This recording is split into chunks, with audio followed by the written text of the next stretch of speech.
Mummy AC on कर दो, बहुत गर्मी हो रही है और मुझे बहुत जोरों की नींद भी आ रही है। ओए, अभी तो तू एसी खोलने के लिए बोल रही है। कल को जब दादी के पास गांव जाएंगे तो वहाँ कोई एसी नहीं मिलने वाला। मम्मी क्या मयंक सच कह रहा है? दादी माँ के घर पर एसी नहीं चलेगा? ये सब बातें वहाँ जाकर पता चलेंगी। अब चुपचाप तो जाओ, कल सुबह हमें जल्दी निकलना है। प्रिया बेटा, गांव में इतनी फ्रेश एयर होती है कि तुम्हें एसी की जरूरत ही नहीं पड़ेगी। तुम दोनों वहाँ जाकर देखना कितना एंजॉय करोगे। वो तो पहुँच कर देखते हैं। ये अटैची बंद करो। पूरे 3 महीने कैसे रुकेंगे, वो भी मई जून की गर्मी। और माँ जी को भी ननद जी की सगाई का फंक्शन गर्मियों में ही रखना था। सुहाना, मधु के ससुराल वाले शादी सर्दियों में मांग रहे हैं, इसलिए माँ ने सगाई का फंक्शन रखा है ताकि बात पक्की हो जाए। चलो ये लो, अटैची पैक हो गई है। टाइम से सो जाओ, सुबह फिर मुझे कार ड्राइव करनी है। Good night. विंटर्स में रख लेती। मनोज का परिवार गांव में रहता था। सुहाना और बच्चे पहली बार गांव जा रहे थे।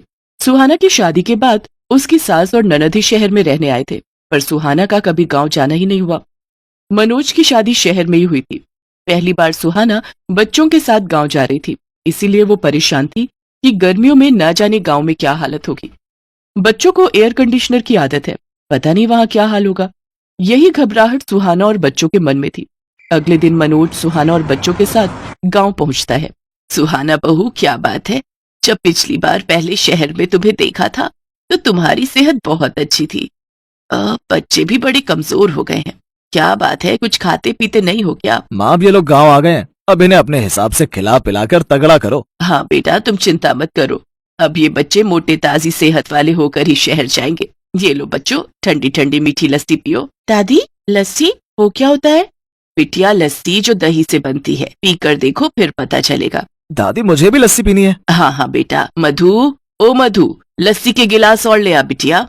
माँ जी और रहने दीजिए, ये बच्चे तो ऐसे ही कह रहे हैं। मैं इन्हें इसी में से थोड़ा थोड़ा दे दूंगी, ये दोनों पी नहीं पाएंगे। नहीं मम्मी, मैं पी लूंगा, मुझे पूरी पीनी है। हाँ हाँ, मेरा बेटा पूरा पी लेगा। और लस्सी तो बहुत फायदा करती है। गर्मियों में ठंडा पेय पदार्थ है, इसको पीने से शरीर ठंडा रहता है।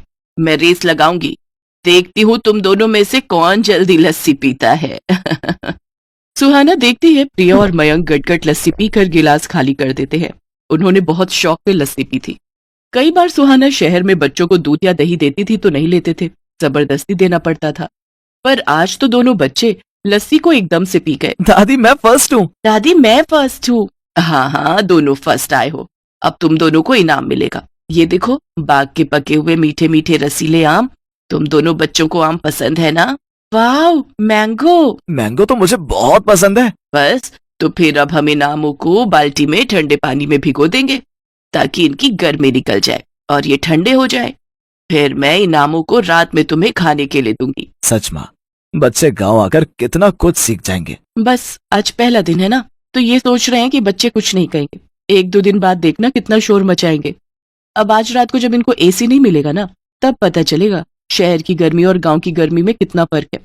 गर्मी के मारे जब पसीने छूटेंगे, मच्छर काटेंगे, तब कहेंगे वापस शहर चलो। क्या हुआ भाभी, आप क्या सोचने लगे? ये लो आपकी लस्सी। और शाम के खाने के लिए मैंने दाल चावल, अरबी की सूखी सब्जी और मटर पनीर बनाया है। वो माँ कह रही थी कि बच्चे दाल चावल पता नहीं खाए या ना खाए, इसलिए मटर पनीर शौक से खा लेंगे। हाँ हाँ ठीक है। वैसे मैं आऊँ क्या तुम्हारी हेल्प के लिए? नहीं नहीं भाभी, वो तो सब लोग मिलकर कर रहे हैं, आप आराम करो।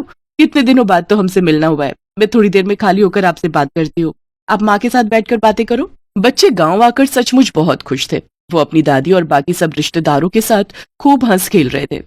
रात के समय प्रिया बोली, दादी गर्मी लग रही है, एसी ऑन करना है। अरे बच्चों, तुम दोनों मेरे साथ छत पर चलो, सबके बिस्तर छत पर ही बिछाए हैं।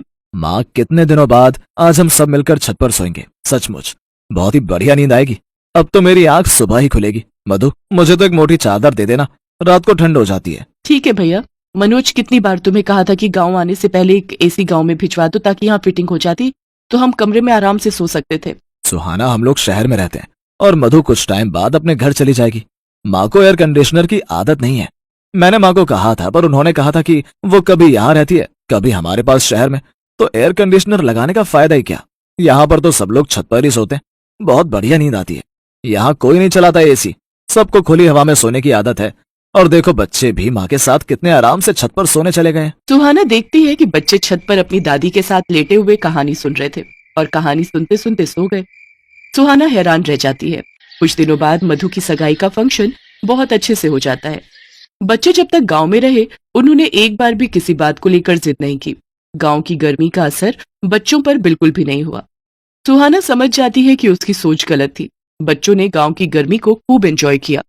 जिस तरह शहर में गर्मी से बचने के मशीनरी साधन उपलब्ध हैं, उसी तरह गांव में गर्मी से बचने के प्राकृतिक साधन उपलब्ध हैं।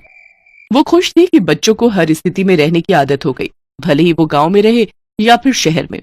वो अपने आप को स्थिति के अनुसार बदल लेंगे। बच्चों, तुम सब बहुत याद आओगे। अब तो तुम्हारे साथ रहने की आदत हो गई है। माँ तो फिर आप और मधु शहर आ जाना, बच्चों को भी अच्छा लगेगा। हाँ बेटा, आऊंगी। थोड़ी गर्मी कम हो जाए फिर मैं जरूर आऊंगी। बच्चे कहाँ गए? रुको मैं देखती हूँ। सुहाना देखती है प्रिया और मयंक तो हैंडपंप के पास खड़े हुए ठंडे ठंडे पानी से मुंह धो रहे हैं और खुशी से उछल कूद कर नाच रहे हैं, मानो वो गर्मी के मौसम के साथ खुशी खुशी खेल रहे हो। ये लो बच्चों, और मुंह। सुहाना की आंखें खुशी से भर आती हैं और वो सबसे विदा लेकर आंखों में ढेर सारे सपने बटोर कर बच्चों और मनोज के साथ वापस शहर लौट आती है। पर शहर आने के बाद भी बच्चे गांव की बातें करते नहीं थक रहे थे। ये देख सुहाना और मनोज की खुशी का ठिकाना नहीं था।